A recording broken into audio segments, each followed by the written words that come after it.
7 history अध्याय 7 जनजातीय खानाबदोश और एक जगह बसे हुए समुदाय। अध्याय 2, 3, 4 में आपने देखा कि किस प्रकार राज्यों का उत्थान और पतन हुआ। इस उठापटक के बीच ही कलाओं, दस्तकारियों और उत्पादक की गतिविधियों की नई किस्में शहर और गांवों में फल फूल रही थी। एक लंबे अंतराल में कई महत्वपूर्ण राजनीतिक, सामाजिक और कई आर्थिक परिवर्तन हुए, लेकिन सामाजिक परिवर्तन हर जगह एक समान नहीं थे, क्योंकि अलग अलग किस्म के समाज अलग अलग तरीकों से विकसित हुए। ऐसा कैसे और क्यों हुआ, यह समझना महत्वपूर्ण है। इस उपमहाद्वीप में बड़े शहरों में समाज वर्ण के नियमानुसार पहले से ही विभाजित था। ब्राह्मणों द्वारा सुझाए गए नियम बड़े बड़े राज्यों के राजाओं द्वारा स्वीकार किए गए। इससे ऊंच और नीच तथा अमीर और गरीब के बीच का फासला बढ़ा। दिल्ली के सुल्तानों और मुगलों के काल में श्रेणीबद्ध समाज ज़्यादा जटिल हो गया। जनजातीय नृत्य, संथाल चित्रखर्रा। बड़े शहर से परे जनजातीय समाज। अलबत्ता दूसरे तरह से समाज भी उस समय मौजूद थे। उपमहाद्वीप में कई समाज ब्राह्मण द्वारा सुझाए गए सामाजिक नियमों और कर्मकांडों को नहीं मानते थे, और न ही वे कई असमान वर्गों में विभाजित थे। अक्सर ऐसे समाज को जनजाति कहा जाता है। प्रत्येक जनजाति के सदस्य नातेदारी के संबंध से जुड़े होते थे। कई जनजातियां खेती से अपना जीविकोपार्जन करती है। कुछ दूसरी जनजातीय लोग शिकारी, संग्राहक या पशुपालक थे। प्रायः वे अपने निवास स्थान से प्राकृतिक संसाधनों का पूरा इस्तेमाल करने के लिए इन गतिविधियों का मिला जुला रूप अपनाते थे। कुछ जनजातियां खानाबदोश थी और वे एक जगह से दूसरी जगह घूमती रहती थी। जनजातीय समुदाय संयुक्त रूप से भूमि और चरवाहों पर नियंत्रण रखते थे और अपने खुद के बनाए गए नियमों के आधार पर परिवारों के बीच इसका बंटवारा करते थे। उपमहाद्वीप के विभिन्न हिस्सों में कई बड़ी जनजातियां फली फूली। सामान्यतः ये जंगल, पहाड़ी, रेगिस्तान और दूसरी दुर्गम जगहों पर निवास करती थी। कभी कभी जाति विभाजित पर आधारित अधिक शक्तिशाली समाजों के साथ उनका टकराव होता था। कई मायनों में इन जनजातियों ने अपनी आज़ादी को बरकरार रखा और अपनी अलहदा संस्कृति को बचाया। उपमहाद्वीप में एक भौतिक मानचित्र लेकर वे इलाके बताइए जहां जनजातीय लोग रहते होंगे। लेकिन जाति आधारित और जनजाति समाज दोनों अपनी विविध किस्म की जरूरतों के लिए एक दूसरे पर निर्भर भी रहे। टकराव और निर्भरता के इन संबंध में दो तरह के समाजों को धीरे धीरे बदलने का भी काम किया। जनजातीय लोग कौन थे? समकालीन इतिहासकारों और मुसाफिरों ने जनजातियों के बारे में बहुत कम जानकारी दी है। कुछ अपवादों को छोड़ दे तो जनजातीय लोग भी लिखित दस्तावेज नहीं रखते थे, लेकिन समृद्ध रीति रिवाज और वाचिक मौखिक परंपराओं का वे संरक्षण करते थे। वे पारंपरिक हर पीढ़ी को विरासत में मिलती थी। आज के इतिहासकार जनजातियों का इतिहास लिखने के लिए इन वाचिक परंपराओं को इस्तेमाल करने लगे हैं। जनजातीय लोग भारत के लगभग हर क्षेत्र में पाए जाते थे। किसी भी एक जनजाति का इलाका और प्रभाव समय के साथ बदलता रहता था। कुछ शक्तिशाली जनजाति का बड़े इलाकों पर नियंत्रण था। पंजाब में खोखर जनजाति 13वीं और 14वीं सदी के दौरान बहुत प्रभावशाली थी। खोखर जनजाति पंजाब की थी। यहाँ बाद के गख्खर लोग ज़्यादा महत्वपूर्ण हो गए। उनके मुखिया कमाल खान गख्खर को बादशाह अकबर ने मनसबदार कहा था। मुल्तान और सिंध में मुगलों द्वारा अधीन कर लिए जाने के बाद लंगाह और अरघुन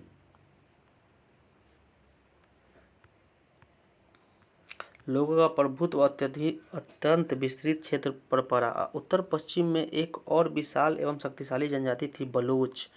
ये लोग अलग अलग मुखिया वाले कई छोटे छोटे कुलों में बटे हुए थे। पश्चिमी हिमालय में गडेरियों की जनजाति रहती थी। उपमहाद्वीप में सुदूर उत्तर पूर्व भाग में भी नागा, अहोम और कई दूसरी जनजातियों का पूरा तरह से प्रभुत्व था।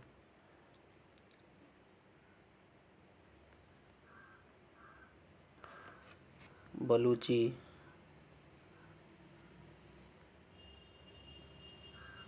सही से दिख नहीं रहा। मौजूदा बिहार और झारखंड के कई इलाकों में 12वीं सदी तक चेर सरदार शाहियों का उदय हो चुका था। बादशाह अकबर ने के प्रसिद्ध सेनापति राजा मान सिंह ने 1591 में चेर लोगों पर हमला किया और उन्हें परास्त किया। उन्हें लूटकर अच्छा खासा माल इकट्ठा किया, लेकिन वे पूरी तरह से अधीन नहीं बनाए गए। कुल परिवारों या घरों के एक ऐसा समूह जो कुल कहते हैं, जो एक ही पूर्वजों की संतान होने का दावा करते हैं। जनजातीय संगठन प्रायः नातेदारी या कुल संबंधी निष्ठा पर आधारित होते हैं। औरंगजेब के समय मुगल सेनाओं ने चेर लोगों के लिए कई किलों पर कब्जा किया और इस जनजातियों को अपना अधीनस्थ बना लिया। इस क्षेत्र में रहने वाली महत्वपूर्ण जनजातियों में मुंडा और संथाल थे, यद्यपि ये उड़ीसा और बंगाल में भी रहते थे। कर्नाटक और महाराष्ट्र की पहाड़ियाँ कोली, बेराद तथा कई दूसरी जनजातियों के निवास स्थान थे। कोली लोग गुजरात के कई इलाकों में भी रहते थे। कोली लोग गुजरात के कुछ और दक्षिण में कोरागा, बेतर, मारवाड़ और दूसरी जनजातियों की विशाल आबादी थी। भीलों की दूसरी जनजाति पश्चिमी और मध्य भारत में फैली हुई थी। 16वीं सदी का अंत आते आते उसमें से कई एक जगह बसे हुए खेतिहर और यहाँ तक कि जमींदार बन चुके थे। तभी भी भीलों के कई कुल शिकारी संग्रह बने रहे। मौजूदा छत्तीसगढ़, मध्य प्रदेश, महाराष्ट्र और आंध्र प्रदेश में गोंड लोग बड़ी तादाद में फैले हुए थे। रात में भील लोग हिरन का शिकार कर रहे हैं। इस चित्र में दिखाया गया है पहाड़ों पर। खानाबदोश और घुमंतू लोग कैसे? खानाबदोश चरवाहे अपने जानवरों के साथ दूर दूर तक घूमते थे। उनका जीवन दूध और अन्य पशुचारी उत्पादों पर निर्भर था। वे खेतिहर गृहस्थों से अनाज, कपड़े, बर्तन और ऐसी ही घुमंतू व्यापारी की श्रृंखला भारत में बाहरी दुनिया से जोड़ती है। यहाँ मेवा इकट्ठा करके उसे ऊँटों पर लादा जा रहा है। मध्य एशिया के व्यापारी ऐसी वस्तुएं भारत में लाते थे और बंजारे एवं अन्य व्यापारी उन्हें स्थानीय बाजारों तक पहुंचाते थे।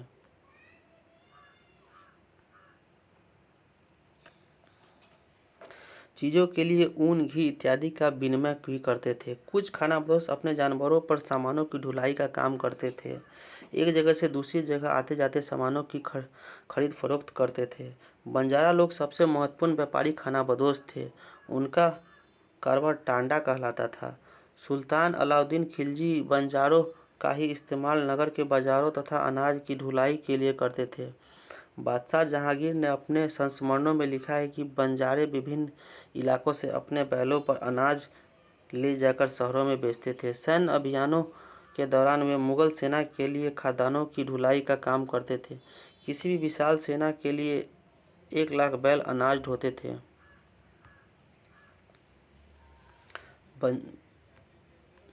खानाबदोश और भ्रमणशील समूह। खानाबदोश घुमंतू लोग होते थे।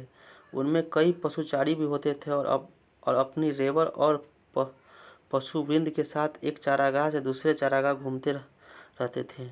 इस तरह दस्तकार, फेरी वाले और नृत्य, गायन एवं अन्य तमाशबीन भ्रमणशील समूह अपना काम धंधा करते करते एक जगह से दूसरी जगह की यात्रा करते रहते। खानाबदोश और भ्रमणशील समूह दोनों अक्सर उस जगह लौट कर आते जहां उन्होंने पिछले साल का दौरा किया था। बंजारे।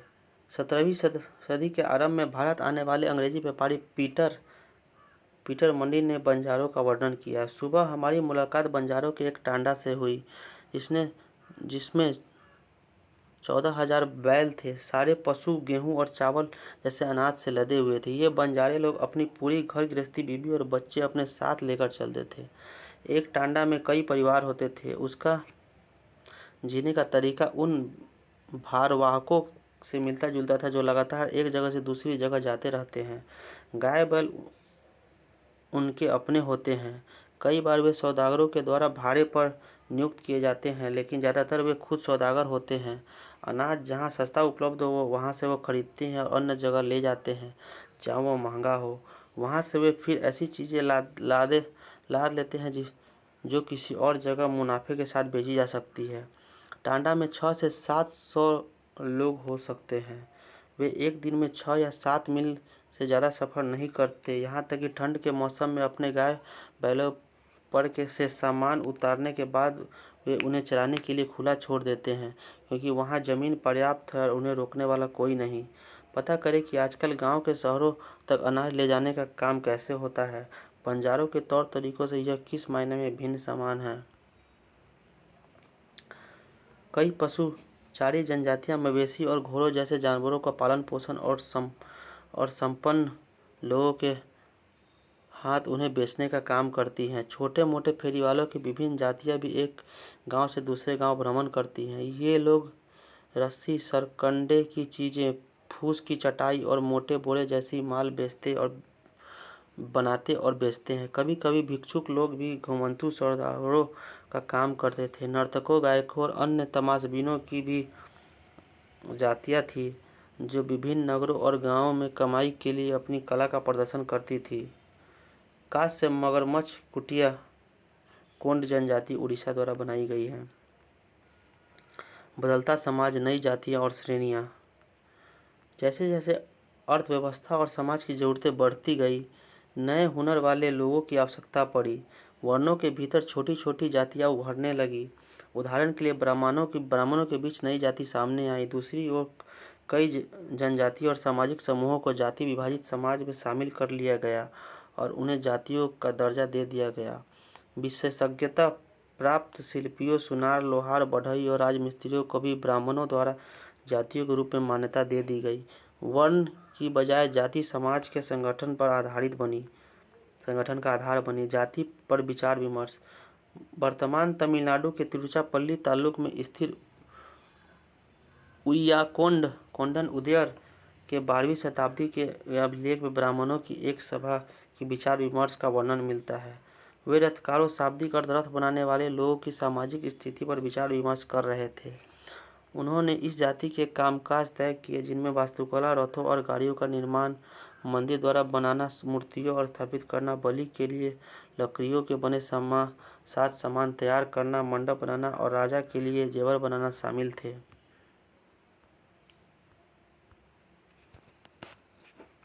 11वीं और 12वीं सदी तक आते आते क्षत्रियों के बीच नए राजपूत गोत्रों की ताकत में काफ़ी इजाफा हुआ। वे हून, चंदेल, चालुक्य और कुछ दूसरी वंश परंपराओं से आते थे। इसमें से कुछ पहले जनजातियों में आते थे और बाद में कई कुल राजपूत मान लिए गए। धीरे धीरे उन्होंने पुराने शासकों की जगह ले ली, विशेषतः कृषि वाले क्षेत्र में। यहाँ कई तरह के परिवर्तन हो रहे थे और शासकों ने शक्तिशाली राज्यों का निर्माण अपने संपदा का इस्तेमाल किया। शासकों के रूप में राजपूत गोत्रों के उदय के उदाहरण का जनजातीय लोगों का अनुसरण किया। धीरे धीरे ब्राह्मणों के समर्थन से कई जनजातियाँ जाति व्यवस्था का हिस्सा बन गई, लेकिन केवल कुछ प्रमुख जनजातीय परिवार ही शासक वर्ग में शामिल हो पाए। उनकी बहुसंख्यक आबादी समाज की छोटी जातियों में ही जगह बना पाई। दूसरी तरफ पंजाब, सिंध और उत्तर पश्चिम सरहद की प्रभुत्वशाली जनजातियों ने काफ़ी पहले इस्लाम को अपना लिया था। वे जाति व्यवस्था को नकारते रहे। सनातनी हिंदू धर्म के द्वारा प्रस्तावित गैर बराबरी वाली सामाजिक व्यवस्था इन इलाकों में बड़े पैमाने पर स्वीकार नहीं की गई। राज्यों की उत्पत्ति जनजातीय लोगों के बीच हुए सामाजिक बदलाव से गहराई से संबंधित है। हमारे इतिहास के इस महत्वपूर्ण हिस्से के 2 उदाहरण नीचे उल्लेखित हैं। नज़दीक से एक नज़र। गोंड लोग गोंडवाना नामक विशाल वन प्रदेश में रहते थे। वे स्थानांतरित कृषि अर्थात जगह बदल बदल कर खेती करते थे। विशाल गोंड जनजाति कई छोटे कुलों में भी बटी हुई थी। प्रत्येक कुल का अपना राजा या राय होता था। जिस समय दिल्ली के सुल्तानों की ताकत घट रही थी, उसी समय कुछ बड़े गोंड राज्य छोटे गोंड सरदारों पर हावी होने लगे। अकबर के शासनकाल के एक इतिहास अकबरनामा में उल्लेखित है कि गढ़कटंगा के गोंड राज्य में 17,000 गांव थे। इस राज्य की प्रशासनिक व्यवस्था केंद्रीकृत हो रही थी। राज्य गढ़ों में विभाजित थे। हर गढ़ किसी खास गोंड कुल के नियंत्रण में था। यह पुनः गोंड महिला स्थानांतरित किसी वन प्रांत के पेड़ों और झाड़ियों को पहले काटा और जलाया जाता है। उसकी राख में ही फसल बो दी जाती है। जब यह ज़मीन अपनी उर्वरता खो देता है तब ज़मीन का दूसरा टुकड़ा साफ किया जाता है और इस तरह यह फसल उगाई जाती है। इसको हस्तांतरित कृषि कहते हैं। 84 गाँव की इकाइयों में विभाजित होते थे, जिसे 84 कहा जाता था। 84 का उप विभाजन बरहोतों में होता था, जो 12-12 गाँवों को मिलकर बनते थे।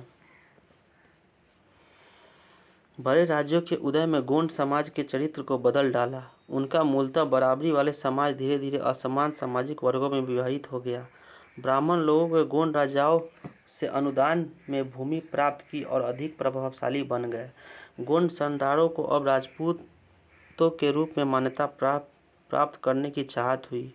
इसलिए गढ़कटंगा के गोंड राजा अमन दास ने संग्राम शाह की उपाधि धारण की। उसके पुत्र दलपत ने महोबा के चंदेल राजपूत राजा सालबाहन की पुत्री राजकुमारी दुर्गावती से विवाह किया।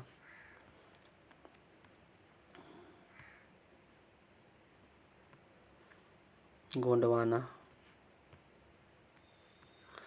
दलपत की मृत्यु के क्रम में कम उम्र में ही हो गई। रानी दुर्गावती बहुत योग्य थी और अपने 5 साल के पुत्र वीर नारायण के नाम पर शासक की कमान संभाली।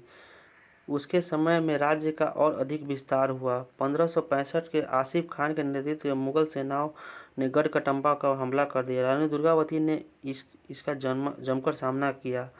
उसकी हार हुई। वह उनसे समर्पण करने के बजाय मर जाना बेहतर समझा। उसका पुत्र भी तुरंत बाद लड़ता हुआ मारा गया। एक नक्काशीदार दरवाजा गोंड जनजाति बस्तर क्षेत्र मध्य प्रदेश में है पाया गया। गढ़कटंगा एक समृद्ध राज्य था। इसने हाथियों को पकड़ने और दूसरे राज्यों को उनका निर्यात करने के व्यापार में खासा धन कमाया। जब मुगलों ने गोंडों को हराया तो उन्होंने लूट में बेशकीमती सिक्के और हाथी बहुतायत में हथियार लिए। उन्होंने राज्य का एक भाग अपने कब्जे में ले किया और शेष वीर नारायण के चाचा चंदर शाह को दे दिया। गढ़कटंगा के पतन के बावजूद गोंड राज्य कुछ समय तक चलता रहा, लेकिन वे काफ़ी कमज़ोर हो गया और बाद में अधिक शक्तिशाली बुंदेलों और मराठों के खिलाफ उसके संघर्ष असफल रहे। चर्चा करें मुगल गोलकोंडा प्रदेश पर कब्जा क्यों करना चाहते थे। अहोम लोग मौजूदा म्यांमार से आकर 13वीं शताब्दी में ब्रह्मपुत्र घाटी में आकर बसे। उन्होंने भूस्वामी लोगों की पुरानी राजनीतिक व्यवस्था का दमन करने के लिए नए राज्य की स्थापना की। 16वीं सदी के दौरान उन्होंने चुटियों और कोचहाजों के राज्यों को अपने राज्य में मिला लिया। उन्होंने कई अन्य जनजातियों को भी अधीन कर लिया। अहोमों ने एक बड़ा राज्य बनाया और इसके लिए 1530 के दशक में ही इतने वर्ष पहले आग्नेय अस्त्रों का इस्तेमाल किया। 1660 तक आते आते वे उच्च स्तरीय बारूद और तोपों का निर्माण करने में सक्षम हो गए थे, लेकिन अहोमों को दक्षिण पश्चिम में कई आक्रमणों का सामना करना पड़ा। 1662 में मीर जुमला के नेतृत्व में मुगलों ने अहोम राज्य पर हमला किया। बहादुरी से सामना करने के बावजूद अहोम लोग पराजित हुए, लेकिन उस क्षेत्र पर मुगलों का प्रत्यक्ष नियंत्रण ज़्यादा समय तक बना नहीं रह सका। पूर्वी भारत की जनजातियाँ खासी, गारो, जयंतिया, डफलास, मिहिर, कोच। अहोम राज्य बेगार पर निर्भर था। राज्य के लिए जिन लोगों से जबरन काम लिया जाता था वे पाइक कहलाते थे। अहोम राज्य एक जनगणना की गई। प्रत्येक गांव को अपनी बारी आने पर निश्चित संख्या में पाइक भेजने होते थे। इसके लिए जनगणना के बाद सघन आबादी वाले इलाकों से कम आबादी वाले इलाकों में लोगों को स्थानांतरित किया गया था। इस प्रकार अहोम कुल टूट गए। 17वीं शताब्दी के पूर्वार्ध पूरा होते होते प्रशासन खासा केंद्रीकृत हो चुका था। लगभग सभी वयस्क पुरुष युद्ध के समय सेना में अपनी सेवाएं प्रदान करते थे। दूसरे समय में वे बांध, सिंचाई व्यवस्था आदि इत्यादि कार्य में निर्माण में सार्वजनिक कार्यों में जुटे रहते थे। अहोम लोग चावल की खेती के नए तरीके में भी अमल लाए। अहोम समाज कुलों में विभाजित था, जिन्हें खेल कहा जाता था। वहाँ दस्तकारों की बहुत कम जातियाँ थी। इतिहास इसलिए अहोम क्षेत्र में दस्तकार निकटवर्ती क्षेत्रों से आए थे। एक खेल के नियंत्रण में प्रायः कई गांव होते थे। किसान को अपने ग्राम समुदाय के द्वारा जमीन दी जाती थी। समुदाय की समिति के बगैर राजा तक इसे वापस नहीं ले जा सकता था। कान के आभूषण कबोई नागा जनजाति मणिपुर कान का आभूषण है पहनने की। शुरुआत में अहोम लोग अपने जनजातीय देवताओं की उपासना करते थे, लेकिन 17वीं सदी के पूर्वार्ध में ब्राह्मणों के प्रभाव में बढ़ोतरी हुई। मंदिरों और ब्राह्मणों को राजा के द्वारा भूमि अनुदान में दी गई। शिव सिंह 1714 से 44 के काल में हिंदू धर्म वहाँ का प्रधान धर्म बन गया था, लेकिन अहोम राजाओं ने हिंदू धर्म को अपनाने के बाद अपनी पारंपरिक आस्थाओं को पूरी तरह से नहीं छोड़ा था। अहोम समाज एक अत्यंत परिष्कृत समाज था। कवियों और विद्वानों को अनुदान में जमीन दी जाती थी। नाट्यक्रम को प्रोत्साहन दिया जाता था। संस्कृत की महत्वपूर्ण कृतियों की स्थानीय भाषा में अनुवाद किया गया। बुरंजी नाम का ऐतिहासिक ग्रंथियों को पहले अहोम भाषा में और फिर असमिया में लिखा गया था। बुरंजी पहले अहोम भाषा में, उसके बाद असमिया में लिखा गया। निष्कर्ष, जिस युग से की हम चर्चा करते आ रहे हैं, उस युग के दौरान उपमहाद्वीप में काफ़ी सामाजिक परिवर्तन हुए। वन आधारित समाज और जनजातीय लोग एक दूसरे के साथ लगातार संपर्क में आते रहे। इस आदान प्रदान से लोगों ने दोनों तरह के समाजों अनुकूलन और बदलाव की प्रक्रिया चलाई। बहुत से विभिन्न प्रकार की जनजातियाँ थी और उन्होंने विभिन्न प्रकार की जीविकाएं अपनाई। कालांतर में उनमें कई जातियाँ आधारित समाज में शामिल हो गई, लेकिन कईयों ने जाति व्यवस्था और सनातन हिंदू धर्म को नकार दिया। कुछ जनजातियों ने सुसंगठित प्रशासनिक व्यवस्था वाले विस्तृत राज्यों की स्थापना की। आपके विचार में मुगलों ने अहोम प्रदेश को जीतने का प्रयास क्यों किया? इस तरह राजनीतिक रूप से ताकतवर हो गए। वे राजनीतिक रूप से ताकतवर हो गए। इनसे उन्हें बृहत्तर और अधिक जटिल राज्यों और साम्राज्यों के साथ संघर्ष की स्थिति में ला खड़ा किया। मंगोल, अपने एटलस में मंगोलिया ढूंढिए। इतिहास में सबसे प्रसिद्ध पशुचारी और शिकारी संग्राहक जनजाति मंगोलों की थी। वे मध्य एशिया के घास के मैदान, स्टेपी और थोड़े उत्तर की ओर वन प्रांतों में बसे हुए थे। 1206 में चंगेज खान ने मंगोलों और तुर्की जनजातियों पर एकता पैदा करके उन्हें एक शक्तिशाली सैन्य बल में बदल डाला। अपनी मृत्यु के समय 1227 में वह एक सुविस्तृत प्रदेश का शासक था। उसके उत्तराधिकारियों ने एक विशाल साम्राज्य खड़ा किया। अलग अलग समय में इसके अंतर्गत रूस, पूर्वी यूरोप और चीन तथा मध्य पूर्व का खासा बड़ा हिस्सा शामिल था। मंगोलों के पास सुसंगठित सैन्य एवं प्रशासनिक व्यवस्थाएं थी। वे विभिन्न जातीय और धार्मिक समूहों के समर्थन पर आधारित थी। कल्पना करें, आप एक ऐसे खानाबदोश समुदाय के सदस्य हैं जो हर 3 महीने बाद अपना निवास स्थान बदलता है। इसका आपके जीवन पर क्या प्रभाव पड़ेगा?